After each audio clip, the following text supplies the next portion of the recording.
L'écotourisme au centre du Salon international du tourisme d'Abidjan. Professionnels et experts ont saisi l'occasion pour communiquer sur les enjeux actuels de l'écotourisme.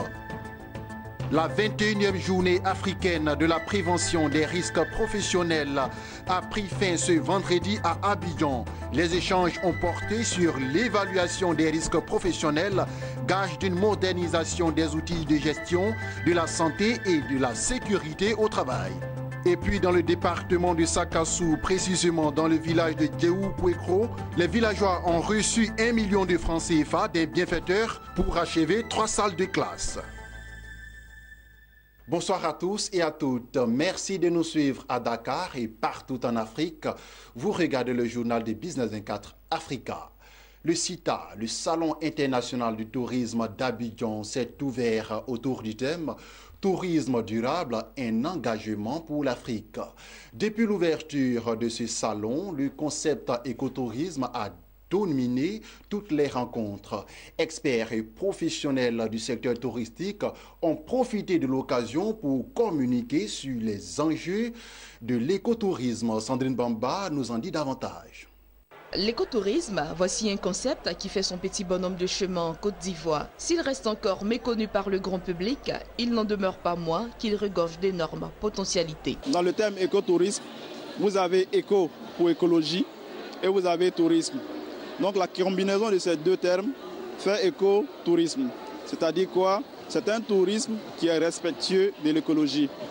Donc dans ce genre de tourisme, qu'est-ce qu'on fait? On développe le tourisme, mais tout en respectant l'écologie, c'est-à-dire la biodiversité. Entendez par là également la faune et la flore. Dans ce genre de tourisme, on met tout un tas de dispositifs pour que les visiteurs qui viennent sur les sites pour leur visite impactent le moins possible la biodiversité. Ils vont déranger le moins possible la faune, ils vont déranger également le moins possible la flore.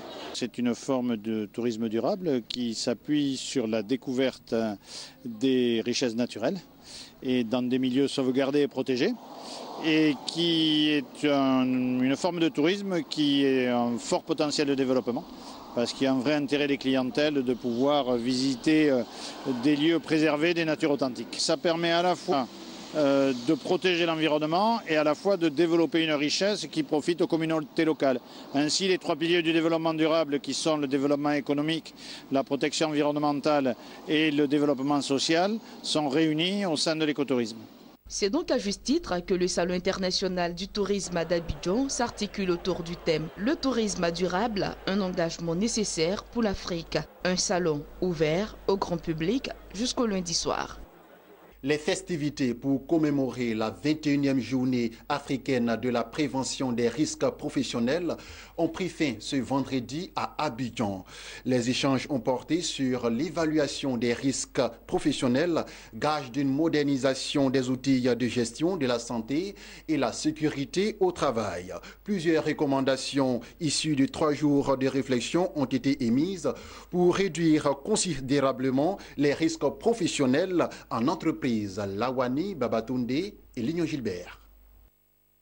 160 entreprises et plus de 300 participants se sont réunis pour célébrer la 21e journée africaine de la prévention des risques professionnels qui a pris fin le vendredi à Abidjan. Les discussions se sont articulées autour de l'évaluation des risques professionnels, gage d'une modernisation des outils de gestion de la santé et la sécurité au travail. Plusieurs recommandations ont ainsi été faites, à savoir optimiser le fonctionnement des observatoires nationaux et sous-régionaux en intégrant les données des secteurs non couverts. Faire un plaidoyer pour prendre en compte la santé et la sécurité au travail des travailleurs du public dans les stratégies politiques nationales. Définir clairement dans la législation nationale l'obligation faite à l'employeur de produire le document unique d'évaluation et de prévention des risques professionnels et de l'actualiser périodiquement. Mener des réflexions nationales sur la question de la sous-traitance et élaborer un modèle de guide à utiliser pour l'application des exigences en santé et sécurité au travail dans les contrats de sous-traitance.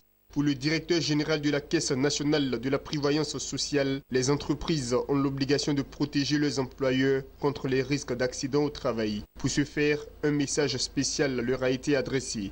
En Côte d'Ivoire, on peut estimer à 3% le nombre d'entreprises qui s'inscrivent dans cette démarche. C'est donc pour moi l'occasion d'exhorter toutes les entreprises, et particulièrement les petites et moyennes entreprises, à s'inscrire résolument dans l'utilisation de cet outil qui, comme nous rappelle le thème, est un gage de modernisation de la santé et de la sécurité au travail.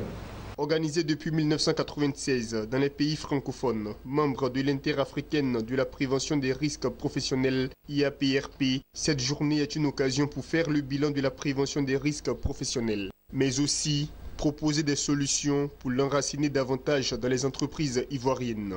La célébration de la 21e journée africaine de la prévention des risques professionnels a été couplée de la 15e journée mondiale de la santé et de la sécurité au travail. Les villages Djewekweko, situés à 18 km de Sakassou, dans la région du Gbeke, verront bientôt leur premier module de 3 classes achevé. 1 million de francs CFA offerts gracieusement par Augustin Zinsou Baguidi, coach en intelligence financière et bien-être physique. Ce montant permettra aux autorités villageoises d'achever la construction d'un module de classe entreprise depuis bien longtemps. Jérémy Aouré nous en dit plus. Ils verront bientôt leur peine soulagée, ces écoliers de 2 villages voisins, Djéou et Kwekro, dans la région du Gbeke. Ces tout petits, dont l'âge est compris entre 4 et 8 ans, sont assujettis à des corvées tous les matins. Venir à l'école avec leur tabouret afin de se faire une place dans la salle de classe.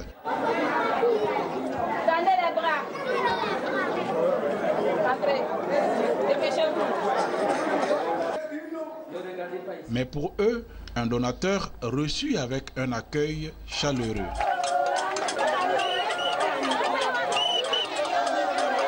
En remettant ce don, le couple Augustin Zinsou Baguidi, disciple du bonheur partagé, espère voir s'achever très rapidement ce bâtiment pour permettre aux 167 élèves d'étudier dans de meilleures conditions. Nous sommes venus voir nous-mêmes de nos propres yeux dans quel état était l'école et comment vivaient les enfants.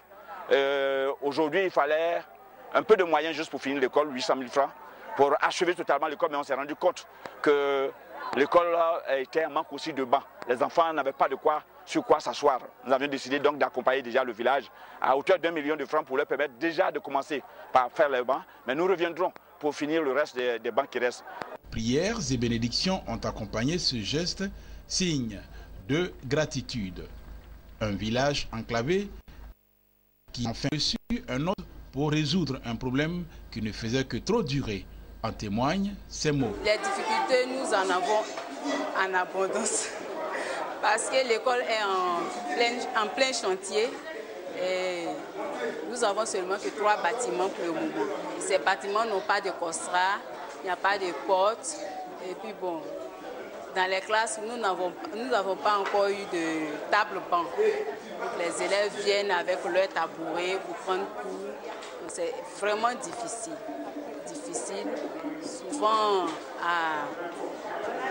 quand il y a de la pluie comme ça, qu'on arrive, tout est mouillé parce que le vent, la pluie entre par les fenêtres et autres. Cette aide-là viendra nous aider pour qu'on puisse finir ce bâtiment qui a été vraiment l'œuvre des 2 mutuelles conjuguées, la mutuelle de Kwekro et de Djéou, avec l'apport de toute la population.